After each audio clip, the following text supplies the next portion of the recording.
പുലർന്നു. പതിവ് പോലെ അമ്മായിയും കുട്ടപ്പനും വിൽക്കുവാനുള്ള അപ്പം തയ്യാറാക്കി ചന്തയിലേക്ക് പുറപ്പെട്ടു.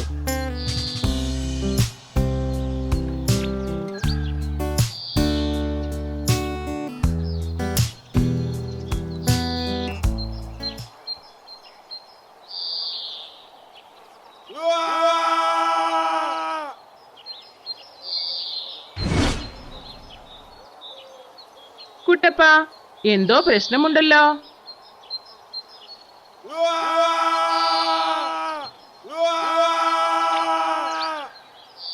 എന്താ അമ്മായി, ആളുകളെല്ലാം പേടിച്ചോടുന്നത്? കുട്ടപ്പ, നമുക്ക് രഘുചേട്ടനോട് ചോദിക്കാം. രഘുചേട്ടാ, എന്താ ഈ ആളുകളെല്ലാം ഇത്ര പേടിച്ചോടുന്നത്? എന്താ പ്രശ്നം? ഒന്നും പറയണ്ട എൻ്റെ അമ്മായി. അരിക്കൊമ്പൻ എന്നൊരു ആന കാട്ടിൽ നിന്ന് നാട്ടിലിറങ്ങിയിട്ടുണ്ട്. അവർ വിശക്കുമ്പോൾ കാട്ടിൽ നിന്ന് നാട്ടി വന്ന് സാധനങ്ങളെല്ലാം എടുത്തുകൊണ്ട് പോകും. അരി കൂടുതൽ ഇഷ്ടമുള്ളത് കൊണ്ടാണോ അവന് അരിക്കൊമ്പൻ എന്ന് പേര് വന്നത്? അതെ അമ്മായി, അരി എവിടെ കണ്ടാലും അവൻ കൊണ്ടുപോകും. ഇങ്ങനെ പോയാൽ നാട്ടുകാരെല്ലാം കഷ്ടത്തിലാകുമല്ലോ. അതെ, നമുക്ക് അപ്പം കൊടുത്തിട്ട് വേഗം പോകാം. അങ്ങനെ അമ്മായിയും കുട്ടപ്പനും തിരികെ വീട്ടിലേക്ക് പോയി.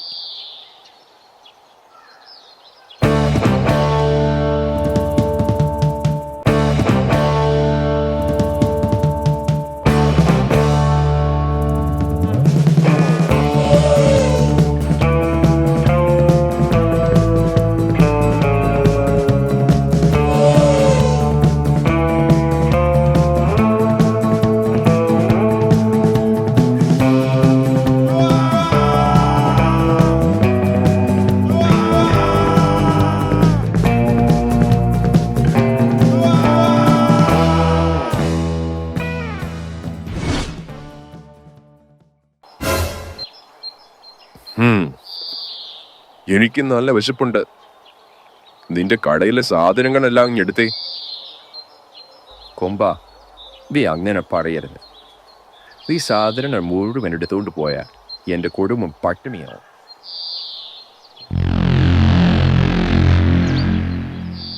വെണച്ചിലെടുക്കാതെ സാധനങ്ങളും എടുക്കടാ, ഇല്ലെങ്കിൽ നിന്റെ കട ഞാൻ തല്ലി പൊളിക്കും. അയ്യോ കൊമ്പ, ചതിക്കല്ലേ. നിനക്ക് വേണ്ടത് നീ എടുത്തുകൊണ്ട് പോക്കോളൂ. അങ്ങനെ വഴിക്കുവാ.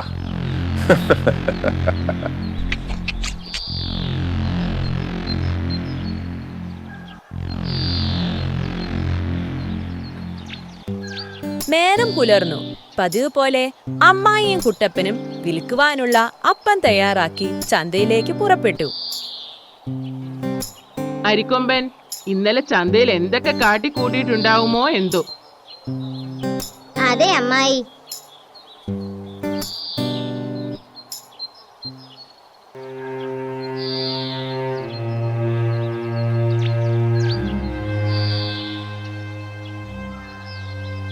എന്തു പറ്റി രഘുചേട്ടാ? എന്താ ഇത്ര വിഷമം? ഇന്നലെ അരിക്കൊമ്പൻ വന്ന് കടയിലെ സാധനങ്ങളെല്ലാം കൊണ്ടുപോയി. എന്ത് ചെയ്യണമെന്നറിയാതെ ഞാൻ ആകെ വിഷമത്തിലാണ്. അമ്മായി, ഒന്നും തോന്നരുത്. ഈ അവസ്ഥയിൽ അപ്പം കൂടി വാങ്ങി വെക്കുവാനുള്ള ശേഷി എനിക്കില്ല. നിങ്ങൾ ഈ അപ്പം പിരിയെ കൊണ്ടുപോകണം. വിഷമിക്കേണ്ട രഘുചേട്ടാ, നമുക്ക് എന്തെങ്കിലും പരിഹാരം കാണാം. രഘുചേട്ടാ, ഈ അപ്പം ഇവിടെ ഇരിക്കട്ടെ. ഇന്നിതിന് പണമൊന്നും നൽകേണ്ട. വളരെ നന്ദി അമ്മായി എന്ന് പറഞ്ഞ് അമ്മായിയും കുട്ടപ്പനും തിരികെ വീട്ടിലേക്ക് യാത്രയായി. കുട്ടപ്പ, ഇങ്ങനെ പോയാൽ ആകെ പ്രശ്നമാകൂല്ലോ. അരിക്കൊമ്പന്റെ കാര്യത്തിൽ ഒരു തീരുമാനമെടുത്തില്ലെങ്കിൽ നമ്മുടെ കാര്യം കഷ്ടത്തിലാകും. അതെ അമ്മായി.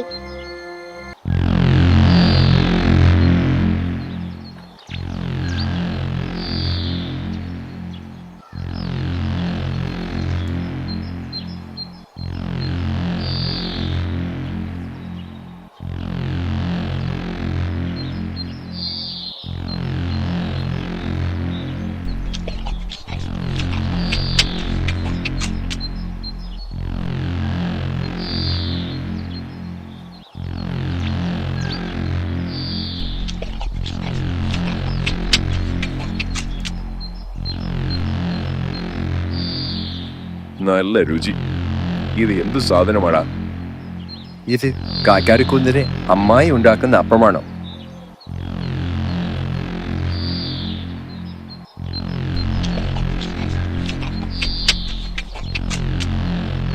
അവിടെ നിന്ന അരിക്കൊമ്പൻ മുഴുവൻ അപ്പവും വയറ്റിലാക്കിയതിനു ശേഷം അമ്മായിയുടെ വീട് ലക്ഷ്യമാക്കി കാറ്റാടിക്കുന്നിലേക്ക് പുറപ്പെട്ടു.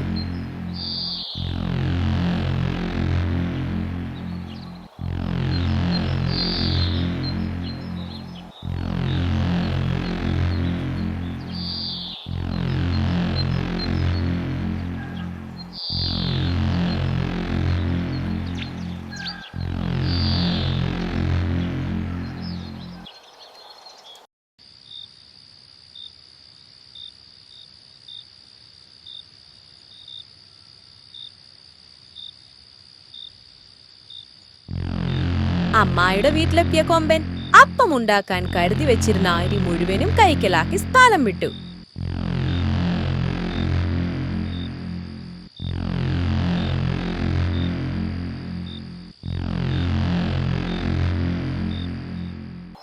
നേരം പുലർന്നു. പതിവ് പോലെ അപ്പം ഉണ്ടാക്കാനായി എഴുന്നേറ്റ അമ്മായി ഞെട്ടിപ്പോയി. തന്റെ അരിച്ചാക്കുകൾ ഒന്നും കാണുന്നില്ല. കുട്ടപ്പാ, കുട്ടപ്പാ, എന്താ അമ്മായി, എന്തു പറ്റി? നമ്മുടെ അപ്പത്തിനായി കരുതി വെച്ചിരുന്ന അരികളൊന്നും കാണുന്നില്ല കുട്ടപ്പാ. അമ്മായി, ഇത് അരിക്കൊമ്പന്റെ പണിയായിരിക്കും. കുട്ടപ്പാ, ഇനി നമുക്ക് അവനെ അങ്ങനെ വിട്ടാ പറ്റത്തില്ല. അമ്മായി, കാട്ടിൽ എനിക്കറിയാവുന്ന ഒരു കൊമ്പനുണ്ട്. അവനോട് നമ്മുടെ സങ്കടങ്ങൾ ഞാനൊന്ന് പറഞ്ഞു നോക്കാം. എങ്കിൽ സമയം കളയണ്ട കുട്ടപ്പാ, വേഗം ചെല്ലൂ.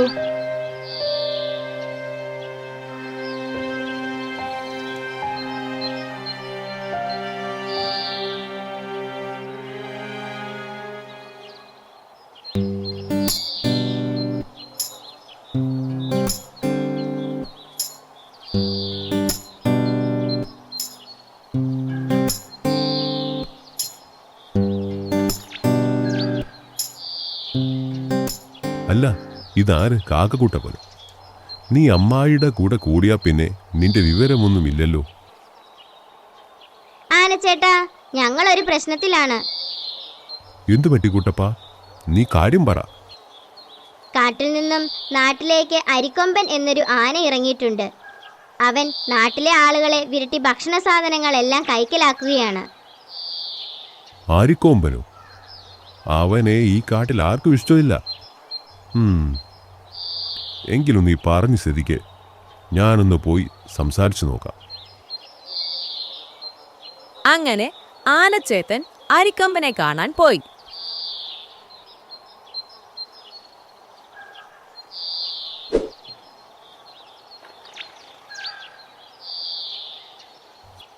അരിക്കൊമ്പ, നീ ഇനി നാട്ടിലിറങ്ങി നാട്ടുകാരെ ഉപദ്രവിക്കരുത്.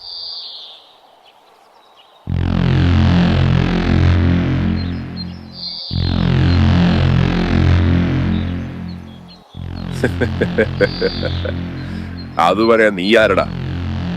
നിനക്കിട്ടൊന്ന് കിട്ടിയാലേ നീ പഠിക്കൂ. അതെനിക്ക് കാണണമല്ലോ. എന്നെ എതിർക്കാൻ ഇവിടെ ആരാണുള്ളത്?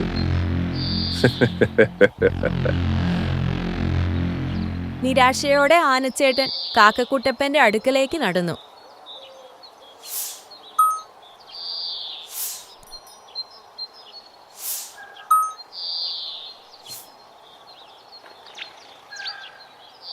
കുട്ടപ്പാ, ഞാൻ പറഞ്ഞിട്ട് അവൻ കൂട്ടാക്കിയത് പോലുമില്ല.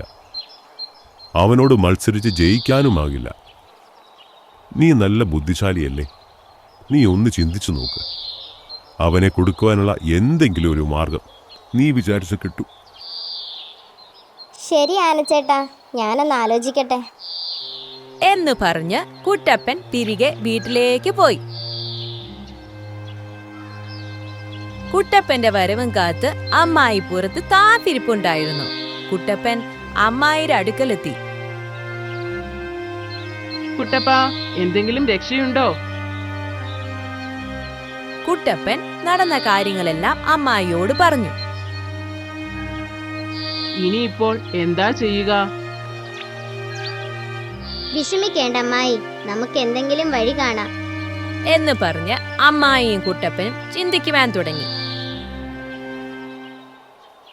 അമ്മായി, ഞാൻ എൻ്റെ കുറച്ച് കൂട്ടുകാരുമായി മരത്തിൽ ഒളിച്ചിരിക്കാം. അരിക്കൊമ്പൻ വീണ്ടും വരുമ്പോൾ ഞങ്ങൾ ഒരുമിച്ച് കൊമ്പനെ കൊത്തി ഓടിക്കാം. എല്ലാവരും ഒരുമിച്ച് ആക്രമിച്ചാൽ അവനെ കീഴ്പ്പെടുത്താൻ പറ്റും എന്ന് പറഞ്ഞ് കുട്ടപ്പൻ തന്റെ കൂട്ടുകാരുടെ അടുക്കളയിലേക്ക് പോയി.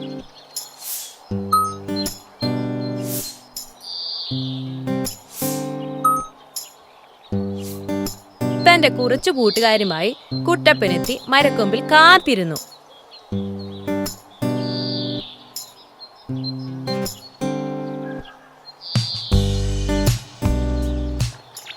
നേരം സന്ധ്യയായി. അരിക്കൊമ്പൻ അമ്മായിയുടെ വീട് ലക്ഷ്യമാക്കി വരുന്നത് കുട്ടപ്പനും കൂട്ടുകാരും മരത്തിലിരുന്ന് കണ്ടു. കൂട്ടുകാരെ, എല്ലാവരും തയ്യാറായിക്കൊള്ളൂ. അരിക്കൊമ്പൻ ഇങ്ങെത്താറായി.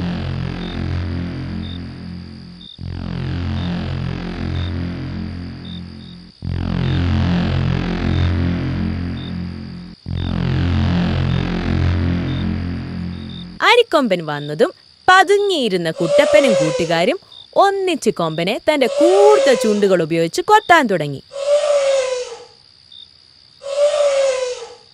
വേദന സഹിക്കാനാവാതെ അരിക്കൊമ്പൻ നിലവിളിക്കാൻ തുടങ്ങി.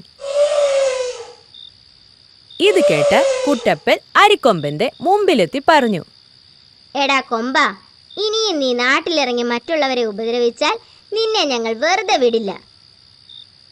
അരിക്കൊമ്പൻ കാട്ടിലേക്ക് ജീവനും കൊണ്ടോടി.